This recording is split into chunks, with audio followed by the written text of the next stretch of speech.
we're going to travel to a pueblo called Jemez Pueblo, home of the Toa speakers, and listen into a very special song sung twice a year at ceremonial feasts. This song is called the Buffalo Dance. The buffalo provided food, shelter, and clothing for many, many Native people who lived all across what is now the United States.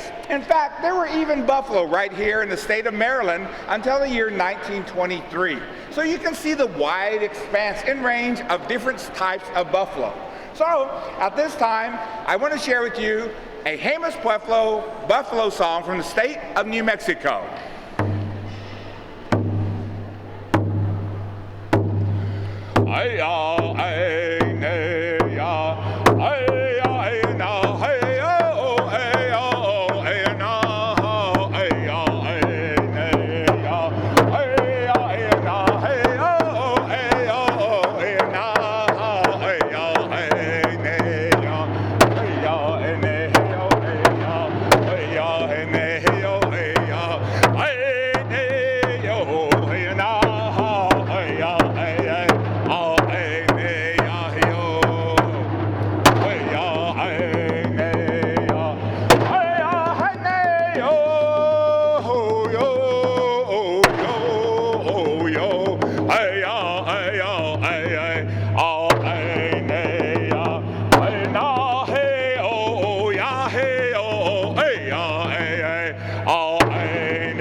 Not familiar with Native music, perhaps I can share some information which will help you appreciate our songs just a little bit better. Almost every single tribe have or had traditional songs in our native languages. However, the majority of American Indian songs do not contain any language. In the place of language are what are called vocables. Now, a vocable, by definition, is a word with no meaning. And a song that you may be familiar with that contains vocables goes something like this. La la la la la la la la la. Well, fas and las are words with no meaning, which are what vocables are. But when they're put in proper order, you perhaps recognize them as part of a Christmas song. Well, our native songs are similar to this, but you're not going to hear fas and las. Instead, you're going to hear hey-yas and hey-os. But when we put these hey-yas and hey-os in proper order, we recognize these as extremely meaningful songs that other native singers are able to sing along with as well. There is a term called a stereotype, and stereotypes affect mostly people of color, because what a stereotype is a generalized belief about an entire culture or group of people. As American Indians, we have many stereotypes associated with our different cultures. One of these stereotypes is a drum beat that we think all Indians do. And this drum beat sounds like this.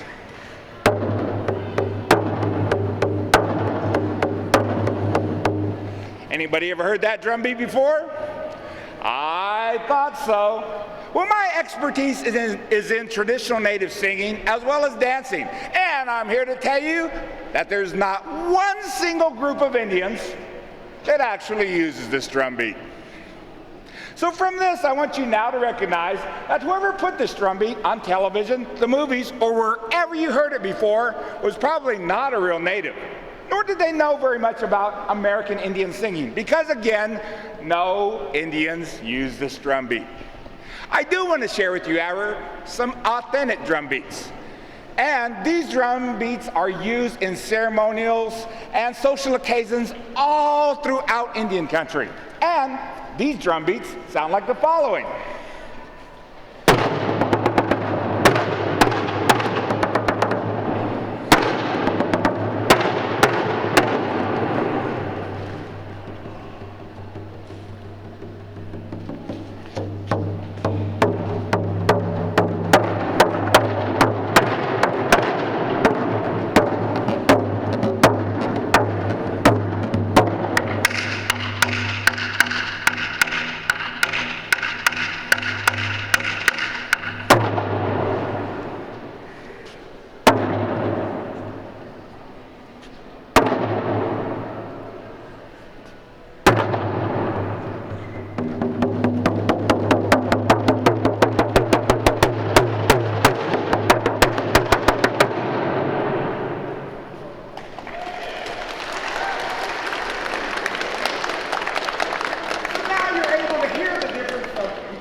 versus the real thing.